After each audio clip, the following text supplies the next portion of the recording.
tushuntirib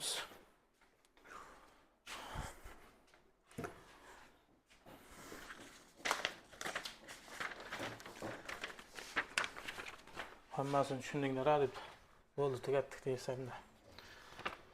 Xo'p, birinchisida mana shu ikkita yig'indini hisoblang deyapti. 50 xonali faqat 6 dan tashkil topgan 50 xonali songa, demak faqat 5 dan tashkil topgan 50 xonali son qo'shishimiz kerak. Natijada qanaqa son hosil bo'ladi deyapti. Xo'p, qonuniyatini topib olamiz. 3 ta 6 ga 3 ta 5 ni qo'shsak, demak 1221 bo'lyapti. 4 ta 6 ga 4 ta 5 ni qo'shadigan bo'lsak, 12221 bo'lyapti. Ya'ni ikki chetda 1 1 bu yerdan 1 1. 3 taga, demak 3 ta 6 ga 5 ta 3 ta 5 ni qo'shadigan bo'lsak, 2 ta o'rtada 2 hosil bo'lyapti. 4 ta 6 ga 4 ta 5 ni qo'yadigan bo'lsak, o'rtada 3 ta 2 hosil bo'lyapti. Natijada mana 5 ta uchun ham bemalol shunaqa yozib olsak bo'ladi. Bitta kamaytirib, ikki chetlardan 1 paydo bo'lyapti. Bu yerda 4 ta bo'ladi. Endi 50 ta 6 ga 50 ta 5 dan tashkil topgan 50 xonali ikkita sonni qo'shadigan bo'lsak, o'rtada 49 ta 2, o'ng va chap tarafda bitta 1 hosil bo'ladi. Mana shu yig'inda hosil bo'ladi. Endi sonni aytish qiyinroq. Javobi ajoyib bo'lyapti. Ikkinchisida hisoblang debdi, o'nlik asr. Bu qoidasi bo'yicha hisoblab qo'ydik. Mana buni demak noto'g'ri kasrga aylantirib, o'nlik asrdan oddiy kasrga aylantirdik. Buni demak aralash son noto'g'ri kasrga aylantirdik. Mana buni noto'g'ri kasrga aylantirib, bo'lish qoidasi bo'yicha teskarisiga ko'paytirib oldik. Mana buni ham aralash son noto'g'ri kasrga aylantirib, umumiy mahraj berdik. Mana bunga 5 tadan bo'ldi 228 dan mana 5 kira 87 ta 435 bo'ldi, ayirib tashlaymiz. Keyin mana bunga demak umumiy mahraj berdik, 8 bo'lgani uchun umumiy mahraj bunga 4 tadan bo'ladi. Xo'p, 4 dan 15 ayirsak -11, minus hisobiga mana minus hisobiga plusdan 11 bo'lib ketadi. 228 dan 485 ayirsak, demak minusdan 207 bo'lyapti. 11 taqsim 8 yozib oldik. 207 bilan 9 qisqartirsak 23 tadan bittadan bo'ladi. Mana 4 bilan dastlab mana 100 qisqarib ketgan. Bittadan 25 tadan bo'lyapti. Ya'ni demak 25 kelyapti. Xo'p, buni qayta yozib oldik. Shu turishda shu yerda o'nlik asrda javoblar berilganicha o'nlik asrga o'tkazish harakatini qildim. Mana bu 92 taqsim 100 desak bo'ladi. Mana bu 1,3 taqsim 8 bo'lyapti yoki uni 1,375 deb yozib olsak bo'ladi. Mana bu 0, minusdan 0,92 bu 1,375, buni qo'shib hisoblasak 0,455 bo'lyapti. Yaxshi. Bu oson, endi ishlasa bo'ladi o'quvchilar. Kasrlarni qo'shish, ayirishni, ko'paytirish, bo'lishni bilgan abituriyent bemalol ishlay oladi. Uchinchisida oralardagi masofa 275 kilometr bo'lgan A va B shaharlaridan bir vaqtning o'zida bir-biriga qarab mototsiklchi va velosipedchi yo'lga chiqdi deyapti. A va B shahar bor ekan, mototsiklchi hamda velosipedchi yo'lga chiqqan. Velosipedchi yo'lda 15 daqiqa dam olib, mototsiklchi tomon yo'lni davom ettirdi. Demak, bu 15 daqiqa dam olgan bo'lsa, harakat vaqti 15 daqiqa kamroq bo'ladi. Mototsiklchi esa soatiga 50 km tezlik bilan, velosipedchi esa soatiga 20 km tezlik bilan harakatlandi. Ular tezliklarini yozib qo'ydik. Mos ravishda 50 bilan 20. Ular uchrashgan paytda mototsiklchining bosib o'tgan masofasini toping deyapti. Uchrashuv nuqtasini mana bu yerda oldik. Demak, uchrashgan joyi ham shu yer bo'lyapti. Uchrashguncha mototsiklchining bosib o'tgan yo'lini topishimiz kerak. Mototsiklchi demak A shahardan uchrashuv nuqtasigacha S1 masofa bossin. Velosipedchi esa B shahardan uchrashuv nuqtasigacha S2 masofani bossin.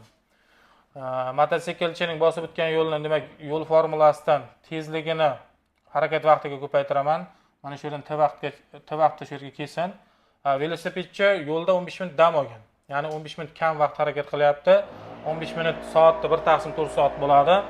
Mana shu formulaga qo'yadigan bo'lsak, velosipedchining tezligini, endi bu T vaqtda kelgan bo'lsa, endi bu 15 minut, ya'ni 1 taqsim 4 soat kamroq vaqt harakat qilgan. Shuni ayirib qo'yamiz, ko'paytirdik. Keyin boshqa tomondan mana bu S1 bilan S2 ni qo'shsak, umumiy shaharlar orasidagi masofani beradi.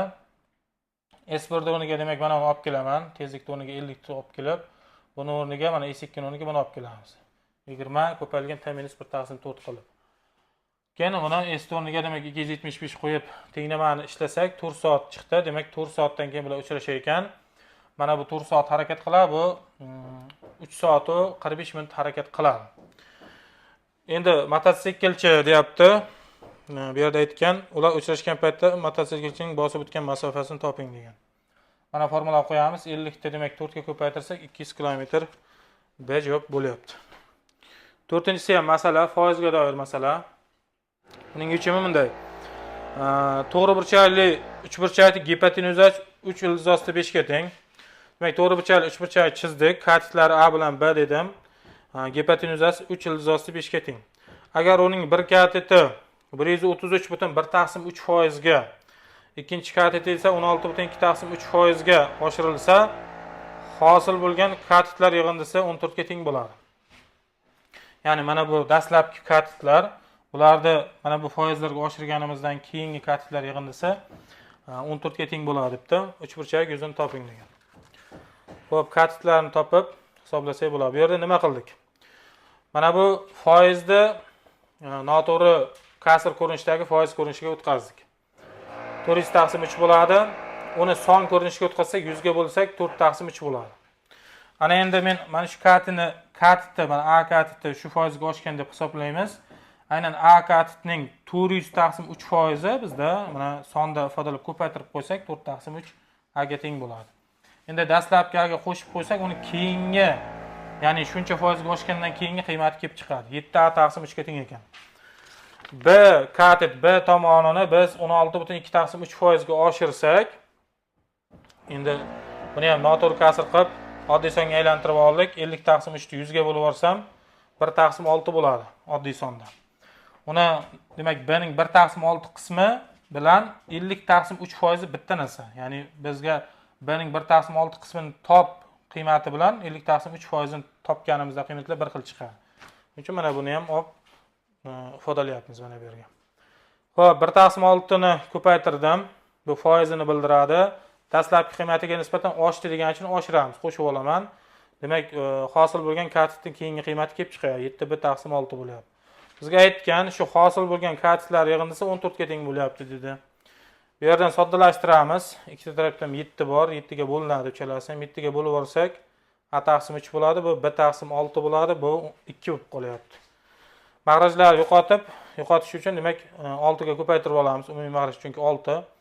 Ko'paytirib olsam 2 A plus B barobar 12 bo'lyapti. Endi boshqa tomondan to'g'ri burchakli uchburchak uchun Pifagor teoremasi yuzini hisoblash bizda A ko'payilgan B katitlar ko'paytirib 2 ga bo'lardik. Mana buni sistema qilib, demak A bilan B ni topamiz. Buning uchun B ni A orqali ifodaladik. B 12 - 2A ga teng. Mana B ni o'rniga borib qo'yamiz. Kvadratga oshirib, demak A bo'yicha kvadrat tenglamani ishlaydigan bo'lsak, birinchi ildizi A ning 3 chiqyapti, ikkinchisi 6,6 bo'lyapti. B ni hisoblash formulasi B - 12 - 2A ga teng bo'lyapti. A ning o'rniga mana 6,6 ni qo'ysak, B manfiy chiqib qolyapti. Bu tomon uzunlik hisoblanganligi uchun uzunliklar, ya'ni tomonlar uzunligi manfiy bo'lmaydi. Chunki mana bu 6,6 ni olmaymiz. Demak, A katitining uzunligi demak 3 ga teng ekan. B katitini mana A ning o'rniga qo'yib hisoblasak 6 chiqib kelyapti. Yuzini hisobladik, demak 9 chiqyapti. A javob bo'lar ekan.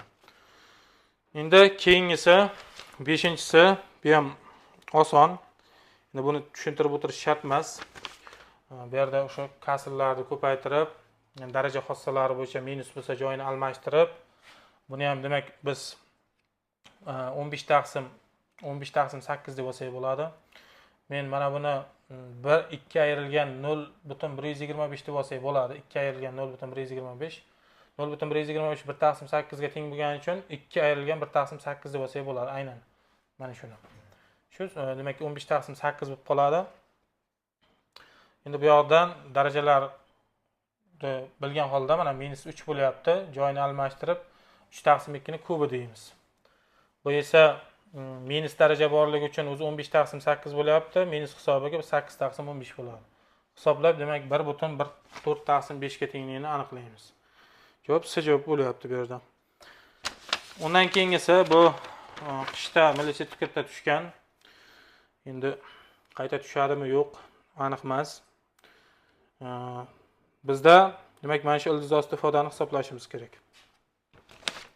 11 kvadrati demak mana bu yerda o'zi mana bunaqa ifodamiz bor. Keyin mana bu bilan bu qisqarsagina ildizdan hisoblab soddalashtirishimiz mumkin. Bir narsa mana 11 kvadrati 121 bo'ladi. 111 kvadrati 12321 bo'ladi. Keyin 1111 kvadrati endi mana bu yerda 123 yo'q. 1,234,321 bo'ladi. Biz bunaqa aytganda birinchi to o'rtasida songacha sonlar oshib boryapti yoki kamayib boryapti. Xuddi mana bu tartibda. Bu yerda demak ikkita 1 bo'lsa, o'rtada 2 turar ekan, 3 ta 1 bo'lsa, o'rtada 3 turar ekan, 4 ta 1 bo'lsa, o'rtada demak 4 turyapti. Shu qonuniyat bo'yicha mana bu 6 ta 1 ning, ya'ni 111 million mana buning qavs kvadrati desak bo'ladi. Mana buni 6 ni olib chiqsak yoki mesela 6 ko'paytirilgan mana bu 6 ta 1 ni 6 xonali sonni kvadratlarni ko'paytmasi deb yozib olsak bo'ladi.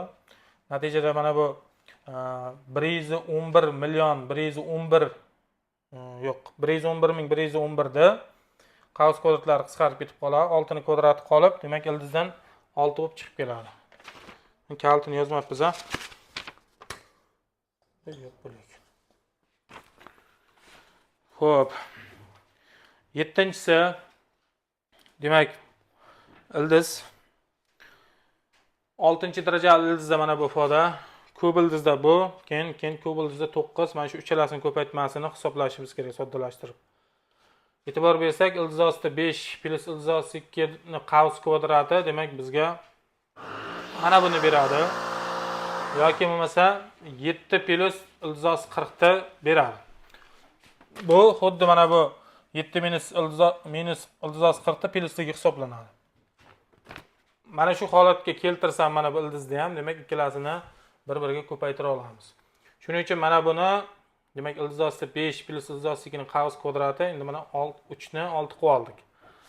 Natijada mana kvadrati bunga teng bo'lgani uchun buni mana bunda yozib olsam bo'ladi. Keyin mana bu 9 ni ham 6-darajali ildizga demak kiritib olamiz. Natijada mana 9 3 kvadrati, keyin buni 6 qilib, buni 3 kvadratini kvadrat deb yozib olsak bo'ladi. Mana bu 3 ni 4-chisidan berib qoladi shunda. Bu ikkalasining ko'paytmasi demak ildizlar bir xil bo'lgani uchun darajali ildizlari bitta ildizga olib yozsak ham bo'ladi. Ko'paytirsak, demak kvadratlar ayirmasi formulasi 49 ayrilgan 40 bo'lib qoladi. Mana 3 ni 4-chisini yozdik. Bu 9 chiqadi. 9 3 ni kvadrati. 3 ni kvadrati bilan 3 ni 4-chisini bitta ildizga olib yozsak bo'ladi. 3 ni 6-chisini beradi, bundan 3 chiqib keladi. Javob bajavob bo'lar ekan. 8-chisi demak progressiya. Birinchi va ikkinchi xatlar yig'indisi 3-xatga teng ekan. Dastlabki 3 ta xatini ko'paytmasi 384 bo'lyapti. Dastlabki 10 ta xatining yig'indisini topishimiz kerak ekan. Bu yerdan mana yechimga o'tadigan bo'lsak, A2 ni o'ng tarafga chap tarafga olib o'tamiz. A3 dan A2 yana xatlar ayirmasi bu D ni beradi bizga. D A1 ga tengligi ko'rinib qoldi. Mana ularni maydalasak, A2 ni men A1 qo'shilgan D, A3 ni esa A1 qo'shilgan 2 ta D desam bo'ladi. A1 mana A1lar o'rniga teng bo'lgani uchun D ni olib kelib qo'yamiz. Natijada bu ko'rinishga keladi. Bu 2 kere 3 6 bo'lyapti. O'sha 6 ni bu yoqqa bo'luv qilib o'tkazsak, 384 ni 6 ga bo'lsak 64 bo'lyapti. 3 ta D ning ko'paytmasi D ko'p bo'lib qoladi. Mana bu 64 4 ning kubi hisoblanadi. Shuning uchun D 4 ga teng chiqib kelyapti. Bu yerda mana tengligidan A1 ham demak 4 ga teng ekan. Dastlabki n ta xatning yig'indisi demak bizda birinchi xati hamda xatlar ayirmasi orqali ifodalanishi mana bunaqa edi. Shu formulaga qo'ysak bo'ladi. 10 ta xati bo'lyapti, demak 2, A1 o'rniga 4 qo'ydik. Endi hisobladik qiymatlarini qo'yib. Javob 220 bo'lyapti. Xo'p. Necha minut bo'ldi bu?